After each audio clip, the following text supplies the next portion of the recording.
G'day guys, welcome back to my channel. My name is Wildkard. Thank you for being here and giving me the pleasure and the privilege to entertain you as we talk about the greatest sport in the history of the human race, rugby. And this weekend is Rugby Championship Round 2, Springboks versus the All Blacks, Game 2, Ellis Park, South Africa. Oh man, the home of the Springbok Rugby, the place where the Springboks won the first Rugby World Cup, and yeah, this is gonna get really ugly for the All Blacks. Could potentially be another loss coming up for the All Blacks, and regardless of what's gonna happen, we know this is gonna be a huge test. This is surely gonna be entertaining, and let's have a look at some of the stuff before the match that you kind of wanted to know. The weather. It's going to be perfect on Saturday. Maybe a bit cloudy early in the day, but in the evening, 18 degrees, perfect clear skies, and as good as you can ask for a game of rugby. And obviously, Ellis Park is, famous for Springboks winning the Rugby World Cup over New Zealand in 1995. Francois Pienaar getting the trophy from Nelson Mandela himself, a historical moment. And the last time the Springboks has played at Ellis Park was actually 2015. Yeah, I'm not reading this incorrectly. So this is one that's coming up. Last time they played, and also the Springbok, due to the lockdowns and everything, the Springbok fans have not been able to watch their team for quite a while. Only this year. The test between Wales was the first time the Springboks fans were able to watch the team play. So a lot of fans has been pent up waiting for this test match. Ellis Park, this is going to be huge. This is going to be as big as you can possibly get for a game of rugby. Okay? And this will be more intimidating than last week at, what is it called? Mbombela. Or wherever it's called, right? So, this is going to be huge. And going into this game, obviously, following last week's performance, the All Blacks, a few areas really fell behind the Springboks. So, obviously, the forwards up front, there was a lot of talk about the forwards really got dominated. The breakdown, the set piece was not looking good. And also the kicking game. The kicking game really fell apart for the All Blacks. The ability for the Springboks to contest under the high ball was a lot more effective than the All Blacks. As a result, the All Blacks was just not able to control the game, but was pinned inside their own half, lost the territory game, and was not able to really stage any kind of sustained pressure over the Springboks. And it was interesting, right? Because Ian Foster has talked about how the kicking game put him to sleep, and despite all the mockery came out of Jens Foster, Rassie Erasmus, and Jackson Ninambla has worked and polished up the kicking game, and it's now really looking like a strategy that's pretty difficult, incredibly difficult to beat. And really, it's like they took that strategy and took it to the next level last game, whereas the All Blacks, maybe a little bit complacent in terms of underestimating that kicking game, that power of the kicking game, and that style of the former dominance, and really fell behind. As a result, let's go through the changes for the team. The forward pack, obviously, we just talked about, is really important. So the All Blacks, interestingly, has brought their bench from last week. Ethan de Groot and Terrell Lomax up in the starting position.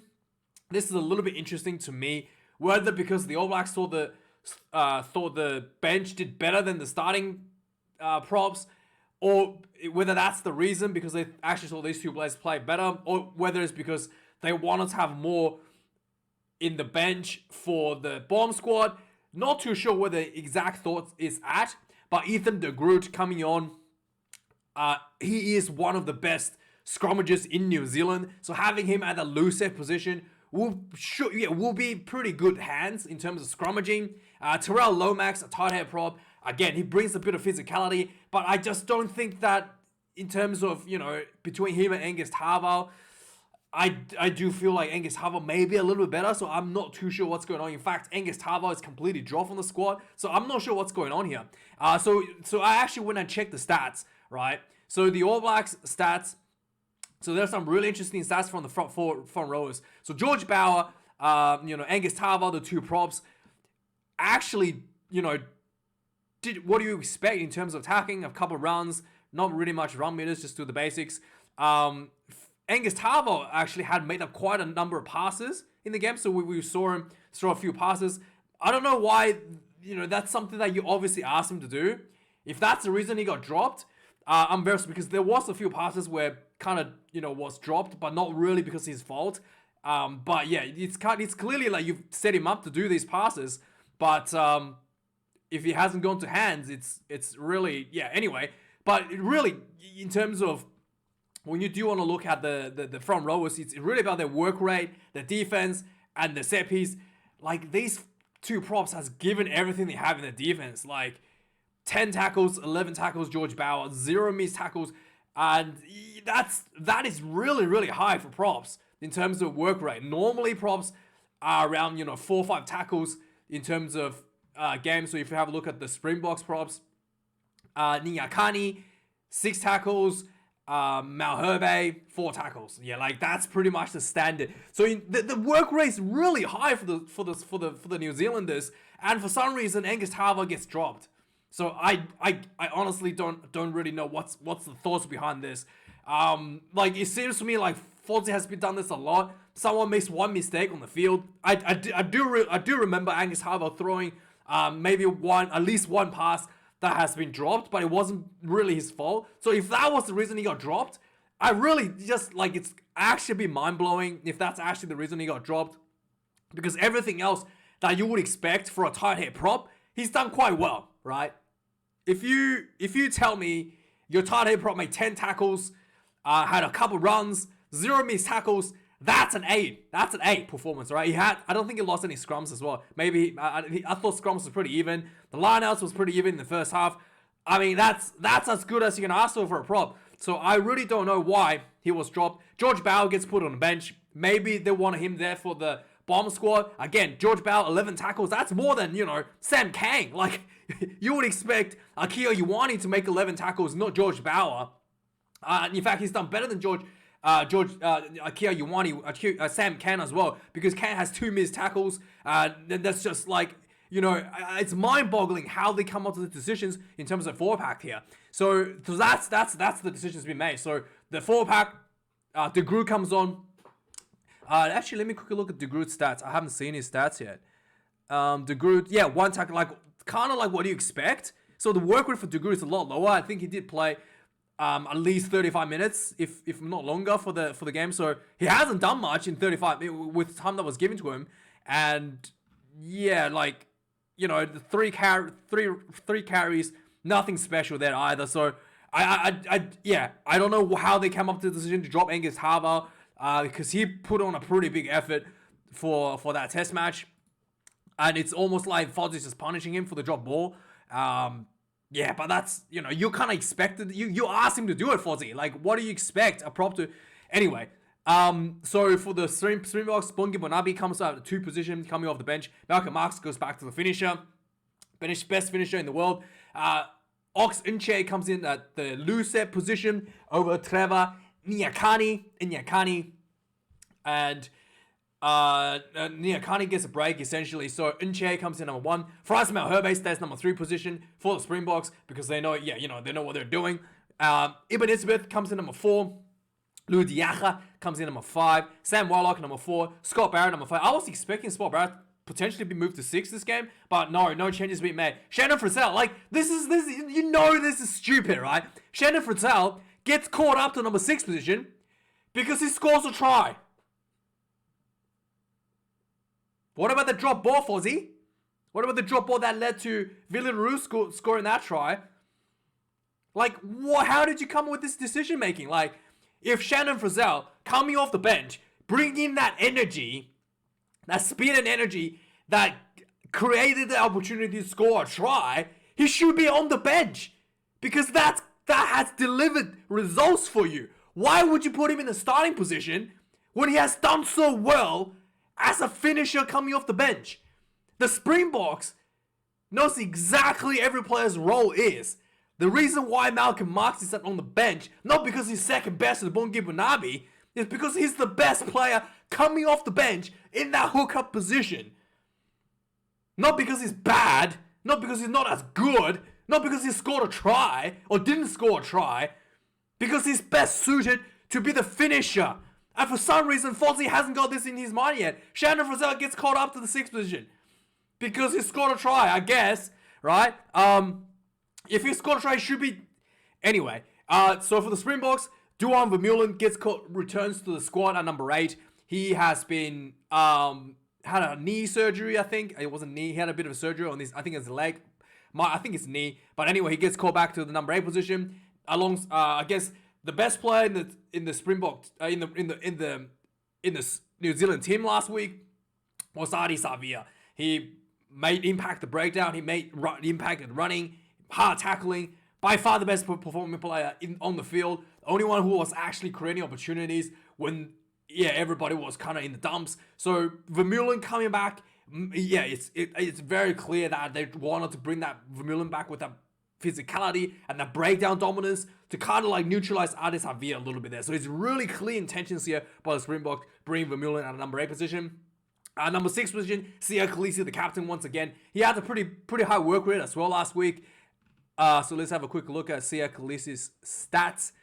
10 tackles, no missed tackles, as good as can get. In fact, the Springboks overall tackling has been pretty poor last week. A lot of missed tackles from a lot of different players. So this is really, see this? This is pretty uncharacteristic for the Springboks. Normally, the Springboks tackle count, missed tackle count is a lot lower. Like, overall the team in the single digits, like, 6 to 8-ish.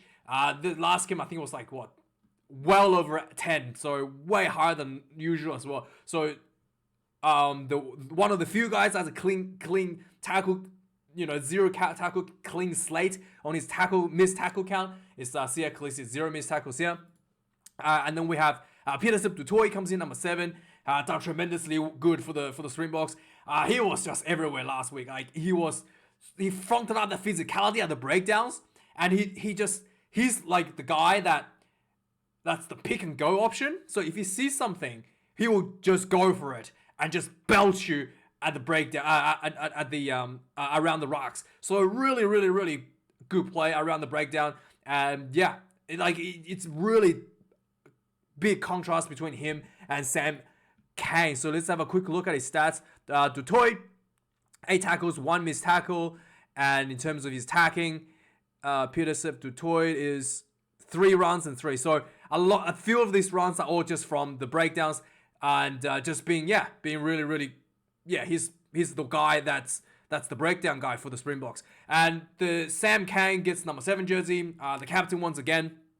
So don't know what else to say about Sam Kane. There's a lot of negativity, so I don't really want to repeat it. Anyway, in the back line, Jaden Hendricksa gets a permanent starting position looking like for the number 9 jersey. Done tremendously well once again. He did exceptionally well against Wales, and once again last week, just did exactly what you asked him to do, getting the ball out quickly to the right place, the right spot. No stupid kicking. He kicked exactly.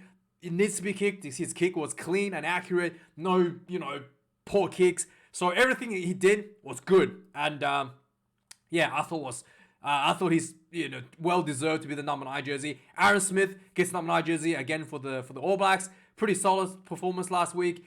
He did talk about in his post-match interviews that he saw the breakdown as an issue. Like there was a lack of commitment to the breakdown by the All Blacks forwards. So he did mention that as well. So we shall see how he goes this week.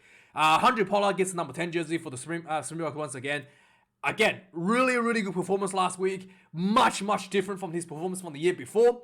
More running, more attacking, more of a playmaking number 10 instead of just kicking. And when he did kick, it was with intent, with accuracy.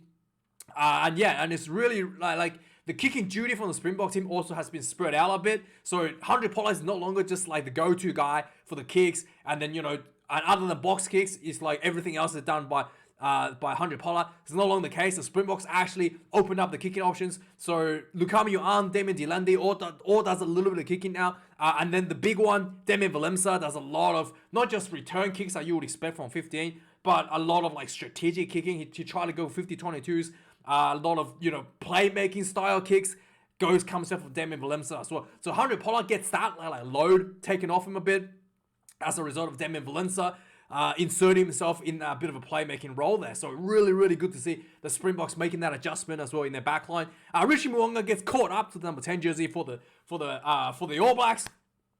I think this is because Beauden Barrett had a bit of a knock, landed on his head. He is on the bench, so yeah, maybe that's the case. Because if you tell me Beauden Barrett got dropped, I would say that's just stupid, because Beauden Barrett is the only one that's making things happen last week. Pretty sure, Beauden Barrett had the highest run meters. If Caleb Clark didn't make that big run at the end, Beauden Barrett overall had the highest work rate in terms of run meters. So let's have a look here. Beauden Barrett, 67. So Caleb Clark is the only one that did more, and that's because he ran 60 meters in one of his runs where he passed through the defender. And if it wasn't for that, he would be Beauden Barrett would be leading by a long mile over everybody else in the All Black team, almost doubling everybody else in terms of run meters. So yeah, Beauden Barrett, just everything, he's doing everything, 15 runs. Look, just literally only one that's close is Adi Savia, right? Look at Adi Savia has 12 runs, insane numbers, and Beauden Barrett 15 runs. No one else was doing so. So if you tell me Beauden Barrett was dropped, I just don't believe that. I think he's just been protected a bit from his injuries. With that being said, the remainder of the All Blacks backline unchanged. I am baffled. You lost the kicking game because your backline was not able to cope with it. Something needed to be done. Nothing was done. So Caleb Clark gets number 11 jersey. I don't think Caleb Clark is really one of the outstanding players from the All Blacks. When he did get the ball, he looked very dangerous. There's very few opportunities he had. David Havili was probably a pass, maybe not even a pass. He did a bit of kicking, but then again, he was almost he was just doing the kicking because there was nothing else to do. What I do think here's my issue with the All Blacks backline right now. It's number 13 and number 15. Yeah, Riku Ioane and Jordie Barrett needs to go.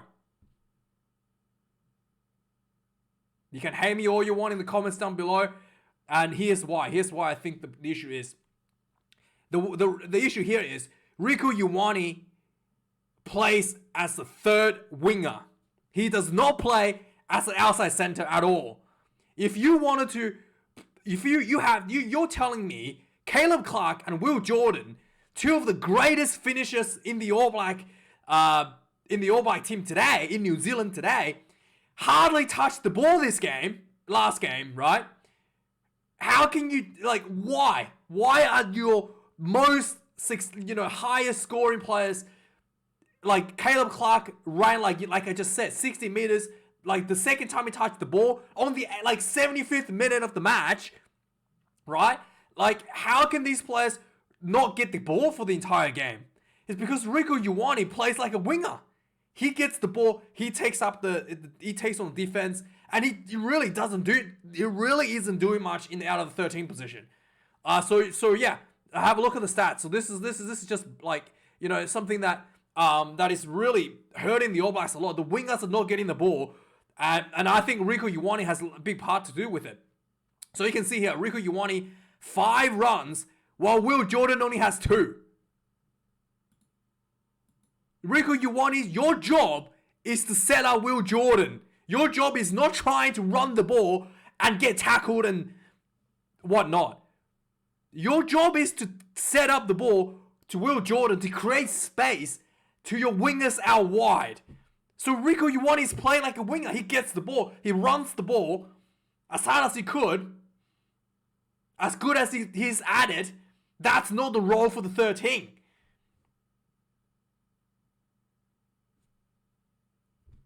Will Jordan had 2 runs. Will Jordan did not touch the ball in the first half. Okay? So he touched the ball twice in the second half. That is mind-blowingly bad. Okay? And again, let's look at Caleb Clark. Caleb Clark has a few runs because he was able to chase down a lot of those kicks and stuff. But yeah, Will Jordan too. Literally Will Jordan is I'm pretty sure he's the high try scorer in the Super Rugby. And he got touched the ball twice because Riku Ioane was not setting him up. And here's the thing. you need to put Quinn Tupaia number 13. Because Quinn Tupaia actually knows how to play center to the point that he knows his job is to set up the players out wide. And also, here's another question, right? As a center, you need to know how to turn the ball over at the breakdowns. So don't just blame, the loose forwards for not getting the ball out of the breakdown. As a center, that is part of your job. You need to be able to sniff your opportunities for turnovers and get your butt in there and turn the ball over. How many turnovers do you think Rieko Ioane has in his entire career? If you can name one, if you tell me there's one, I will be mind blown if he actually had one turnover at the breakdown. Okay? And that's why Rieko Ioane can't be at 13. You can't just put everything on Sam Cane to turn the ball over. When you're outside center, who's in a better position a lot of times to get the turnovers, to make the tackle and get the turnovers, is not there, not doing it. And yeah, not to mention, he made two tackles. Yeah. I'm pretty sure Lukami Yarn had a turnover last game. I don't think Rieko Ioane ever had a turnover in his entire career. But yeah, he's conceded plenty. But yeah, I don't think he's ever earned one. So, yeah, Rieko Ioane needs to go. I don't know why he's a 13, but he gets selected again. And here's a 15, right? So, obviously, the Springboks has a kicking game. Jordie Barrett, yes, is the best player at receiving the high ball. And yes, he's the best player at 15 to return the kick. And yes, he has the talent to be the best in the world in those metrics, high ball catching and return kicks, right? He has the talent to be the best in the world. But that is not the style the All Blacks play. You talk about how you don't have the ball for the entire first half of the game. You hardly got the possession because every time the ball goes to Jordie Barrett, he belts it back down the field. Yes, it's a good kick, but you are playing the kicking game at this point. You are not playing. That's the style you have opted to play. And if you don't have the follow-up from the kicking game, you're not going to end up with the ball. That's just how it works, Fozzie. And Jordie Barrett, whilst yes, if he plays for the Springboks, or if he plays for, Wales or England, he will be the greatest 15 for that team. But for the All Blacks, you wanted to play a counter-attack game. Will Jordan is the best 15. Like it or not, Will Jordan is the best 15 for the All Blacks, not Jordie Barrett. Will Jordan has the kicking game required when necessary to play the kicking game, but when there's an opportunity for Will Jordan to counter-attack, he will destroy you. We saw that again and again and again and again and again. He's the highest try scorer in Super Rugby. Don't quote me on that. For a reason, because his ability to counter-attack from the fullback position. And his excellent kicking game. For some reason, Fozzie wants him at 14. So if you put him at 14, you put Jordie Barrett at 15, then you have to commit to the kicking game. You have to play the Springbok style. You have to have forward dominance. You have to have high ball contests. And if you don't have forward dominance, if you don't have the ability to recover the high ball, like the Springboks were able to do last week, you are going to left on the field without the ball. You opted for this play style when you put Jordie Barrett at 15. So there's the thing. Jordie Barrett should go. Will Jordan go to 15. Rieko Ioane go to 14. And Quinn Tupaia at 13.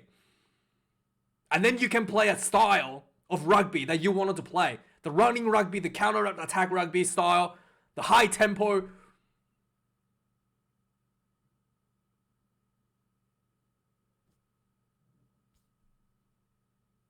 And if you're wondering, what's the best way to counter the rush defense? Having Quinn Tupaia at 13, he'll be able to keep the ball alive. Rieko Ioane will get tackled. Quinn Tupaia will be able to create space for the winger out wide. Whether it be Rieko Ioane or Sever Reese or Caleb Clark, Quinn Tupaia will be able to do that because he is a trained centre. It's his lifelong profession Fozzie. And also, Will Jordan will win the kicking game because he will be counter-attacking when he sees the space. And the Springboks will have to think very carefully when they kick down the field to Will Jordan. A lot of those kicks on the weekend, Beauden Barrett showed it. Beauden Barrett showed perfect counter-attacking. A lot of the kicks on the Springboks was not that great. Beauden Barrett saw the opportunity to run 50 meters out of his own goal line. We saw that. If that was Will Jordan, that's going to happen all day. You just have to put him there, Fozzie. You just have to put him there. Maybe you didn't watch Super Rugby because you fell asleep. But mate, Will Jordan needs to be at 15. Anyway, the selection is done. I can't change it. But let's quickly finish this review before it goes for like 3 hours. So Michael Zuna, my Pimpy, once again gets the number 11 jersey for the Springboks. Very good on the high ball. He is one of the key players that's able to recoup the high ball for the Springboks. Yeah. Damien Dialende, number 12.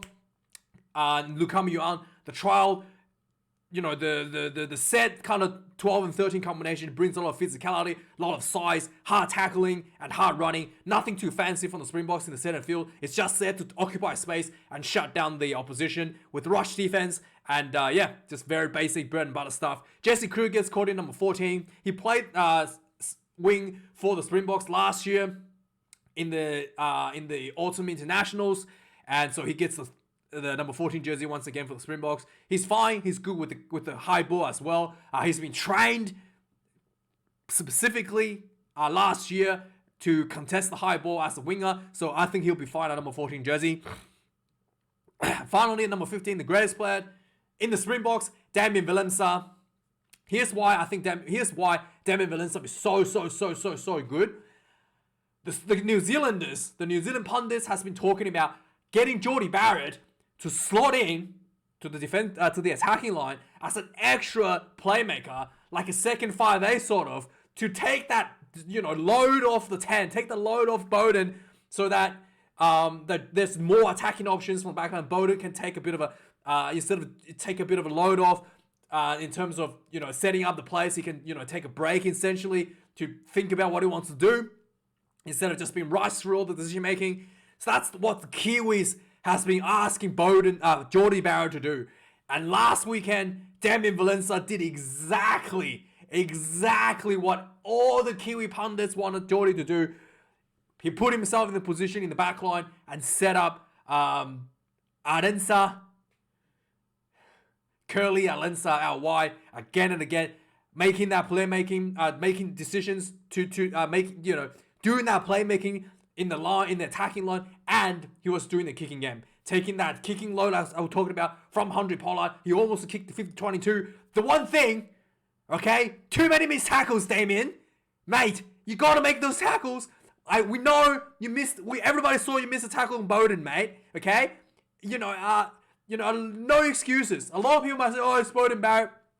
Everybody missed a tackle to Beauden Barrett. No, Damien, you have the talent, you have the skills, you have the physical prowess to tackle Beauden Barrett. You will do it, okay? No more missed tackles on Beauden Barrett.